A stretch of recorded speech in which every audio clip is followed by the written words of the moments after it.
나는 대한민국 예비역병장이다. 안녕하십니까? 1980년대 50 시절 군대 이야기를 나누는 예비역병장입니다. 오늘도 저의 옛날 군대 이야기와 함께 추억여행 떠나시죠. 나의 일병 시절 108번째 이야기. 건군 33주년 국군이날 행사. 37. 성남 항공대에서의 하루. 3. 오전 교육을 마치고 점심 식사를 하고 나면 꿀맛 같은 오침 시간 1시간이 주어집니다. 그러나 사실 말이 좋아 오침 1시간이지 실제로는 오후 훈련을 위하여 13시 30분에 기상해야 합니다. 기상! 교육 집합 5분 전! 13시 30분에 주번하사의 교육 집합 예령이 떨어지면 일어나 신속하게 복장을 갖추고 집합하여 오전과 같이 대대원 병장에 집합하여 급히 행사연습장으로 갑니다. 그리고 오전과 같은 순서와 방법으로 오후 훈련을 실시합니다. 오후가 되면 태양의 열기가 더욱 기승을 부립니다. 장렬하는 오후의 태양빛 속에서 1만여 젊은이들이 후끈후끈한 아스팔트 활주로 위를 끝없이 걷고 또 걷는 고난의 행로가 이어졌습니다. 지휘부 단상에는 항상 제병지휘관이나 참모들이 서서 훈련 장면을 체크합니다.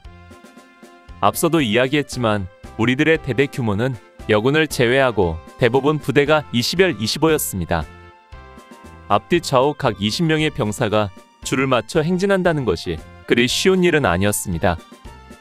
세계적으로 분열을 잘하는 군대는 지금도 그렇지만 그 당시에도 중공과 북한 같은 공산주의 국가였습니다. 그들은 한 열에 25명씩 행진하기 때문에 우리보다 5명이 더 많았습니다. 그런데 실제로 행진하는 것을 보면 그들은 우리와 다른 것을 알 수 있습니다. 그들은 좌우 간격이 거의 없이 어깨가 닿을 만큼 밀착된 대우를 유지하고 앞에 총 자세로 팔을 휘젓지 않고 걷기 때문에 우리보다는 줄 맞추기 훨씬 용이한 대우였습니다. 다만 그들은 앞에 총 자세이고 발을 쭉쭉 내뻗으며 껑충거리듯 걷기 때문에 팔이나 다리에 무리가 가는 힘든 자세였지요. 거기에 비해 우리는 각자 전후좌우 간격이 1.5m 정도를 유지하고 팔을 힘차게 휘돌려야 하기 때문에 전후좌우 대각선 줄을 맞추는 것이 쉽지 않았습니다. 따라서 단 한 사람이라도 동작이 틀리면 곧바로 표시가 났고 지휘단상에서 살펴보고 있는 제병지휘관이나 참모들에 의해 즉시로 지적이 방송을 통해 흘러나왔습니다. 무슨 부대 좌대각선 불량, 무슨 부대 손동작 불량. 그러면 해당되는 부대는 지적사항을 보완하여 훈련하는 것입니다. 우리 스키대대는 그리 많은 지적을 받지는 않았지만 대대장에 대해 몇 차례 지적이 있었습니다. 스키대 대장, 여자처럼 걷지 마라. 스키대 대장, 여자처럼 걷지 마라. 제병지휘관의 굵직한 목소리가 성능 좋은 스피커를 통해 비행장에 울리도록 울려 퍼지면 우리 모두 웃었습니다. 우리뿐 아니라 행사부대 전군이 웃었을 것입니다. 우리 대대장 이상옥 중령은 키는 컸지만 외모적으로 호리호리한 몸매에 걸음걸이가 조금 여성스러운 사람이었습니다. 그렇듯 자분자분 걷는 모습을 보고 제병지휘관이 가차없이 원펀치를 날리는 것입니다. 그 뒤로도 두어 차례 더 그런 지적을 받았고 나중에는 걸음걸이 자세를 고쳤는지 행사는 잘 치렀습니다. 앞서도 말한 것처럼 우리 스키부대 바로 뒤에는 여군대대가 뒤따랐습니다. 여군은 우리보다 규모가 좀 적은 16열 16호였는데 인원만 좀 적을 뿐 우리와 똑같은 조건에서 훈련을 했습니다. 남자들인 우리가 힘든 훈련이었으니 그들은 더 힘들었을 것입니다.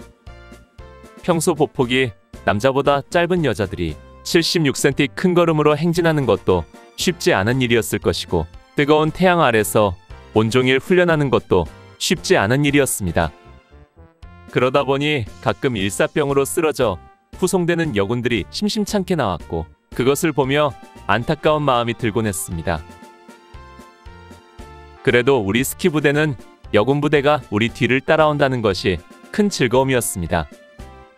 남자들만 가득한 삭막한 행사장에서 아무래도 여군들이 가까이 있다는 것이 심적으로나마 좋은 기분이었던 것입니다.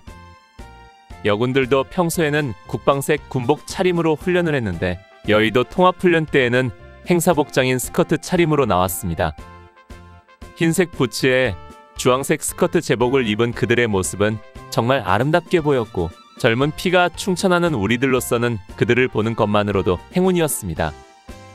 그렇다고 해서 그들과 대화를 나누거나 오가며 교류하기는 쉽지 않았습니다. 각 대대 간 거리도 있었고 또 어쩌다 가까이 마주쳐서 사소한 질문을 던져도 그들은 약속이나 한 듯이 고개를 돌리고 황급히 달아나곤 했습니다. 아무래도 남자 군인들과의 접촉을 금하라는 교육을 받은 것 같았습니다. 그리고 그들은 모두가 계급이 하사관 이상으로 군대에서 그들 모두가 우리의 상급자였기에 우리도 함부로 할 수는 없었습니다. 그래도 우리들은 가끔 여군 부대를 골탕 먹일 때가 있었습니다. 분열 연습이라고 해서 2km 가까운 활주로를 똑같이 큰 걸음으로 계속 갈 수는 없었습니다. 지휘단상을 중심으로 일정 구간만 제대로 하고 나머지는 좀 여유 있게 행진했습니다. 특히 반환점에서 다시 출발선으로 돌아오는 동안은 어느 정도 대여만 갖춘 채 좀 편안한 행군을 했습니다. 이때 우리들이 일부러 행군 속도를 줄여 앞서가는 특수대대와의 간격을 넓혔다가 어느 순간 속보로 그들을 따라 붙는 것입니다. 그러면 우리를 뒤따르던 여군들은 갑자기 빨라진 우리들과 간격을 맞추기 위해 거의 뛰다시피 쫓아와야 했습니다. 그렇지 않아도 남자들 보폭에 맞춰 걷느라 힘든 데다 폭염이 내려쬐는 한여름에 이런 일을 당하니 여군들로서는 곤혹스러울 수밖에 없었을 것입니다. 어느 날 이런 식으로 골탕을 먹이고 휴식을 하고 있는데 여군 쪽에서 목소리를 모아 소리치는 말이 들렸습니다. 스키부대 미워! 사실 이런 식의 골탕은 우리 병사들이 하고 싶다고 하는 것은 아니었습니다. 대대장이 힘든 훈련으로 지친 우리들을 위해 베풀어주는 일종의 보너스였던 것이지요. 그러고 보면 우리 대대장 이상옥 중령도 좀 짓궂은 데가 있었던 것 같습니다. 그래도 가끔 우리는 군발이 버전으로 여군 미쓰리를 목청껏 불렀고 그들은 그 가사 내용을 아는지 모르는지 스키부대 화이팅! 을 외치며 호응해 주곤 했습니다. 오늘 추억여행에 함께 해주셔서 감사합니다. 다음 이야기를 기대해 주시고 구독과 좋아요 부탁드립니다. 당백